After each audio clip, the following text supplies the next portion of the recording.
Hi everyone, it's Don and I hope you're having a fantastic day. Well, there's a few things in the news today, so let's stay tuned and see some of the good and some of the bad in cruising.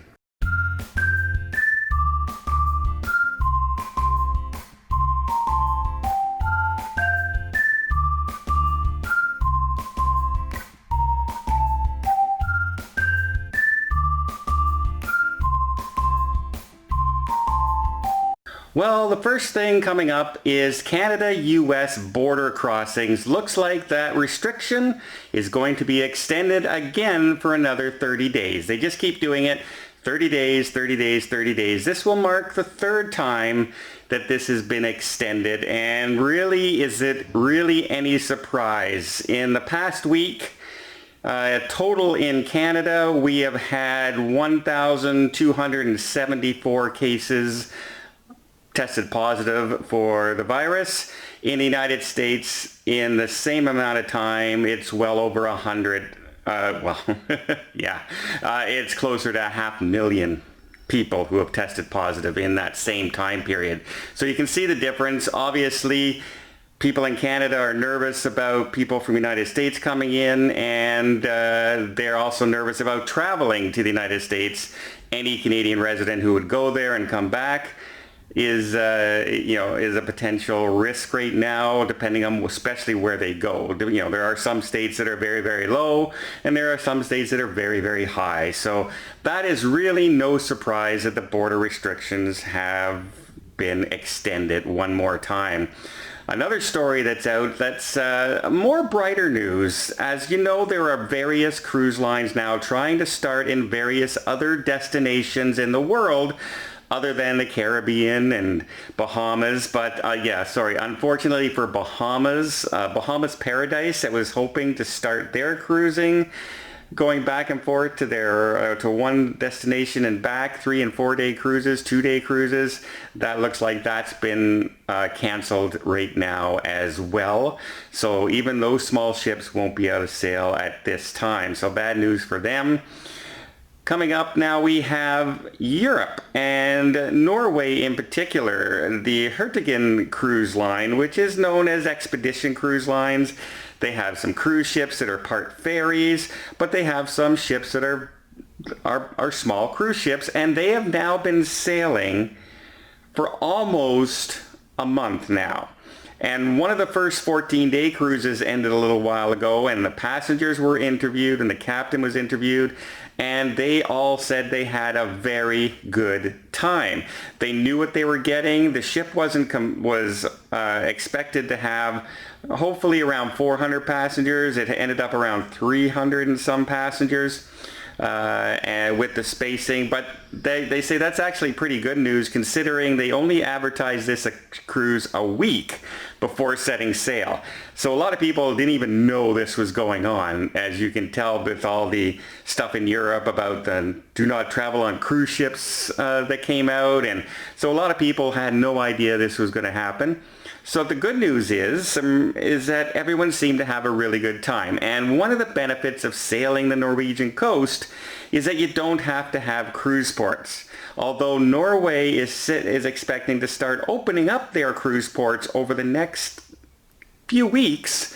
And so they will start allowing possibly some cruise ship shore excursions with limited capacity to start beginning actual shore excursions once again when you're on a trip. Able to visit a port. Imagine that, how unique that is in this day and age. Also, the passengers say because it's Norway, they were able to go in and out of the fjords and have small boat excursions from the cruise ships into the fjords, and the views and the scenery is spectacular. So they all say that, yeah, they would do it again. They knew what they were getting into when they went on board.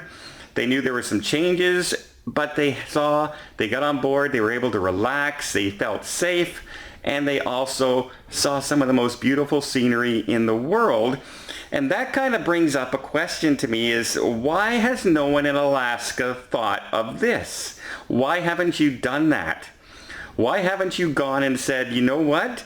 For instance, Canada, our cases for over a month and a half have been under 300 cases a day. So we are pretty good right now.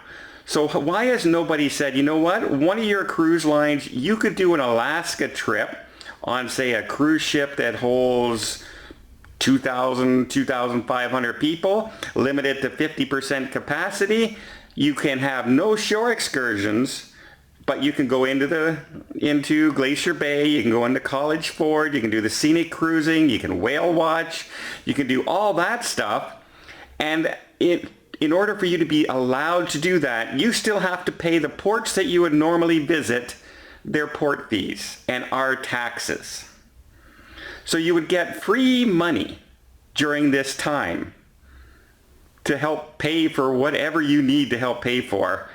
And you would, people would be cruising from a port that they feel safe. It would be probably limited to Canadians only for the time being because there's all the travel restrictions in there. But I guarantee you could find, 1,200 people every few days that would be willing to take a non-shore excursion cruise to Alaska during the summer just to see the glaciers and be out in the wilderness and get away from here. I guarantee you they could have done that.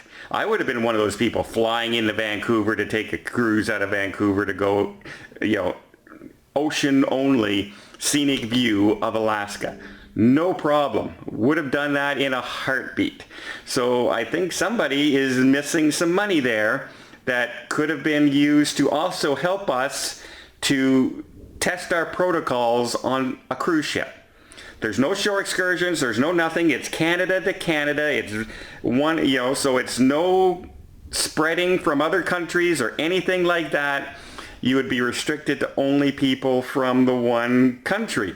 So that would have been a great way to test your protocols, test the new procedures, get your clients' feedback, and people would be able to cruise to Alaska. I don't know why no one has thought of that. I think that would have been a really brilliant way to start up. And Alaska would get money out of it, and there's no risk to Alaskans at all. If anything happens, the ship returns back to Canada, and it's Canadians involved. So it has no risk to the United States whatsoever. It doesn't risk the medical there. It doesn't risk anything. Doesn't risk anything. So yeah, that's another thing that's there. But on the cruises out now that have going on, there's river cruises that have also taken place in Germany as well. And so out of all the passengers who now, and Hertigen, by the way, didn't just have that one ship. They had 4 ships sailing during this time, over about a month now, and they are expected before September or by September to have their other 12 ships up and running as well, leaving only 2 left to go. So they are cruising, and the feedback from the clients has been very, very positive. Everything looks good. They appreciate the procedures that have been put in place, the safety protocols, and great news, there hasn't been a single case in any cruise so far, whether it be river cruise or the ocean cruise or the ferry cruise or the expedition cruise. Any single one of these, none of them have had a single case test positive yet for the virus. Not one. So maybe, just maybe, people who were saying that cruise ships putting in all these safety protocols and all these safety measures might actually be right.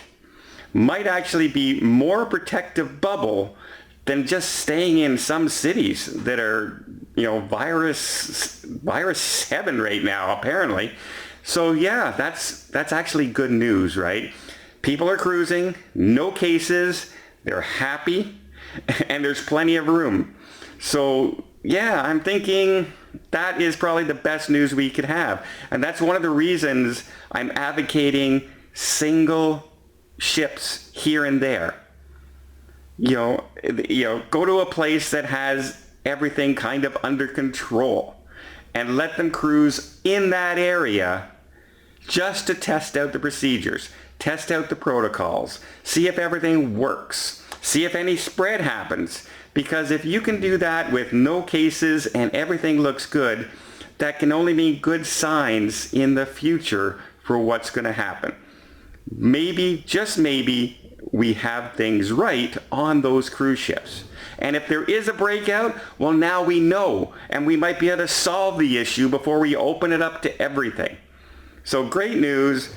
Unfortunately, Canada-US border, if they would have opened it, I was seriously thinking on heading down to, someplace in the United States. I would love to have gone to Florida, but right now they're kind of a little bit out of control. I would think I would like to have gone to Disney while it's so empty, and Universal Studios while it's so empty, and actually get on a ton of rides in the same day, as opposed to having to spend 5 and 6 times in the park to get on everything. That kind of would have been really, really cool. But unfortunately, Canada-US border staying closed. European cruises are starting to open up. Ada Cruise Line is getting ready to set sail as well. So there's some more cruise lines going, and so far so good. There have been no complaints and no spread of any virus so far from any of the ships, be it river cruise, ocean cruise, so far. So hey, Princess, Royal Caribbean, Carnival, Holland America, if you want to get a ship started, why not see if you can make that deal with Alaska and say, hey, how about in Canada as well? We'll only sail from your port. That's it. Back and forth. We won't go anywhere else. Maybe Canada will lift the restriction for just one cruise ship going back and forth. And just to test the waters, if you pardon the pun. Well, I hope you appreciate this video. If you did, please give it a thumbs up. You want to see more tips, more tricks, more travel vlogs from around the world? Hit that subscribe button. Till next time, have yourself a safe and a great vacation.